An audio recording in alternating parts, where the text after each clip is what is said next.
Science fiction लिख रहे लेखक पति से पत्नी ने उकताकर कहा, ये क्या सारा दिन भारी बोझिल सा लिखते रहते हो। कुछ ऐसा लिखो जो सभी को पसंद आए, जिसे हम जैसे साधारण लोग भी दिल से पढ़ सकें। और अगर गुनाहों का देवता जैसा कुछ लिख सको तो बताओ। फिर क्या था, 40 दिन में एक बेहतरीन उपन्यास तैयार। अब प्रेम का असली उदाहरण ये बात थी या उपन्यास की कहानी? इसका तो बस एक ही जवाब है, कसब।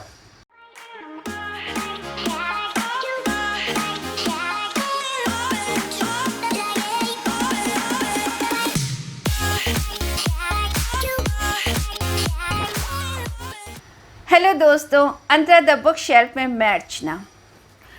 कसब मनोहर श्याम जोशी जी की लिखी हुई एक प्रेम उपन्यास। ये कुमाऊनी शब्द है जिसका अर्थ होता है पता नहीं। 9 अगस्त 1933 अजमेर में जन्मे मनोहर श्याम जोशी जी ने 47 साल की उम्र में अपनी पहली किताब लिखी, कुरु कुरु स्वाहा।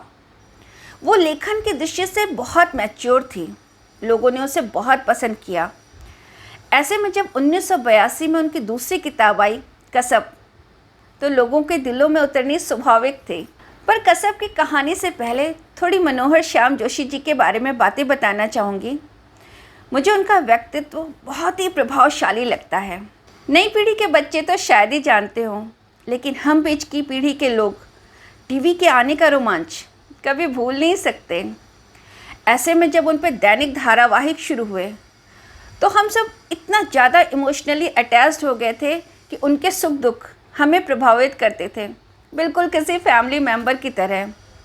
हम लोग बुनियाद, नेताजी कहिन, मुंगेरी लाल के हसीन सपने, याद है ना ये सब नाम?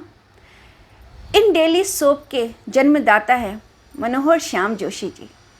कैसे ये सब धारावाहिक हमारे जीवन का हिस्सा बनते गए थे। और उसके बाद हे राम, पापा कहते हैं, अप्पू राजा, भ्रष्टाचार जैसी फिल्मों को लिखकर जोशी जी ने अपने परिचय को एक विस्तार दिया था। साहित्य की तमाम विधाओं में तो उनकी कलम का जादू चलता ही था। टीवी, मीडिया, रेडियो, वृत्त चित्र, हर जगह एक समान कमांड रहता था। एक प्रसिद्ध उपन्यासकार, गद्यकार, व्यंगकार, एक उच्च कोटि के संपादक। इतने विविध आयामों वाले व्यक्तित्व को शब्दों में बांधना बड़ा मुश्किल है। और उस पर 4 चांद लगाता था उनका क्षेत्रीय भाषाओं पे पकड़ का होना। जैसे नेताजी कहन की भाषा अवधी है, हमजाद में उर्दू, कुरु कुरु स्वाहा में मुंबईया हिंदी बिखरी हुई है, प्रभु तुम कैसे किस्सा गोई में कन्नड़ शब्दों का भरपूर इस्तेमाल है। ठीक उसी तरह से कसब पूरी तरह से पहाड़ी रंगों में रंगी हुई है, जबकि वो खुद कभी भी पहाड़ों पर नहीं रहे। लेकिन कसब, क्याप, हरिया हरक्यूलिस की हैरानी, सब में वहाँ का परिवेश पूरी तरह से झलकता है। तो अब आते हैं कसब की कहानी पर।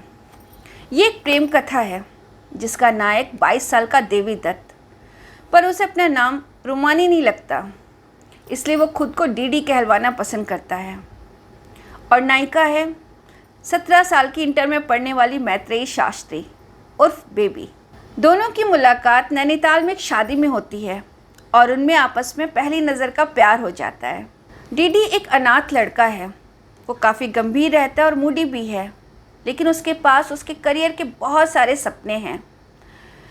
बेबी काशी के समृद्ध शास्त्रियों के परिवार की है, 5 भाइयों की इकलौती बहन, जिसमें बचपना और अल्हड़ता कूट कूट कर भरी है। जब प्यार हुआ तो शादी के सपने भी पलने लगे, लेकिन बेबी के घर वालों के मन में डीडी के लिए कोई स्वीकृति नहीं थी। पर वो हार नहीं मानता, वो नियमित बेबी को पत्र लिखा करता जो बेबी की समझ से बाहर थे, और ये पत्र उसके पिता पढ़ते थे। धीरे धीरे वो डीडी की बौद्धिकता के कायल होने लगे और वो मन ही मन इस भावना को बहुत अच्छे से समझते भी थे, क्योंकि एक समय उन्होंने भी प्रेम किया था, लेकिन वो उसे पा नहीं सके। ऐसे में अपने बच्चों के मन को वो काफ़ी बेहतर जानते थे, लेकिन परिवार उनका साथ नहीं देता था। बेबी खुद को डीडी की विवाहिता मानने लगती है।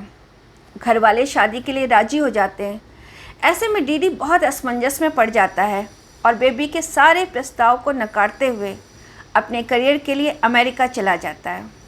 बेबी इस बात से बहुत आहत होती है, लेकिन किसी भी इमोशनल नायिका की तरह वो आंसू नहीं बहाती। वो पढ़ाई लिखाई और कलाओं का सहारा लेकर बेबी से मैत्रेयी तक का एक गरिमापूर्ण सफ़र तय करती है और समय आने पर एक समझदार जीवन साथी का चुनाव भी करती है जो उसे पूरा सम्मान देता है। डीडी भी अपनी दोस्त गुलनार की मदद से अमेरिका में सेटल हो जाता है और फिल्म निर्देशक बन जाता है।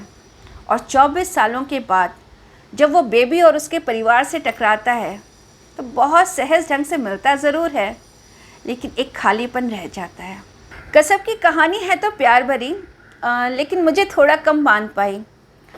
लव स्टोरीज़ मुझे बहुत पसंद हैं, लेकिन एक नितांत निजी भावना की तरह। और कसब की कहानी एक कथावाचक शैली में है जो कि मनोहर जी का स्टाइल है, और इसमें साथ ही साथ कुमाऊनी शब्दों के अर्थ दिए गए हैं जो कि अच्छा भी है और थोड़ा भटकाता भी है, क्योंकि वो पूरी तरह से खोने वाली फील नहीं आ पाती भाषा की मिठास में। ये बिल्कुल एक प्रेम डिक्शनरी की तरह है, और इस प्रेम कहानी में डीडी के प्यार को लेकर एक सहानुभूति का भ्रम पैदा होता है, लेकिन वास्तव में बेबी जिस तरह से अपने प्यार के लिए संघर्ष और त्याग करती है वो अलग है। उसकी चंचलता में भी एक स्थिरता छुपी रहती है, और असफल होने पर बहुत खामोशी से वो पीछे हट जाती है और शायद जीवन भर डीडी को माफ़ नहीं कर पाती। उपन्यास की शैली अद्भुत है और भाषा वाकई अनूठी और मीठी है, जिसके विभिन्न प्रयोग कुमाऊनी हिंदी को एक विशिष्ट रंग देते हैं। व्यंग्य को बड़ी गंभीरता के साथ लिखने वाले मनोहर जी के लिए विज्ञान, राजनीति, खेल लेखन के लिए शायद ही कोई विषय छूटा हो जहाँ पर उन्होंने अपना श्रेष्ठ न दिया हो। परंपराओं को तोड़ने का साहस रखने वाले ऐसे शानदार व्यक्तित्व के लेखन का एक बेहतरीन उदाहरण है कसब। इसे पढ़िएगा ज़रूर और अपना बहुत ख्याल रखिएगा। जल्दी फिर मिलते हैं दोस्तों। Good bye.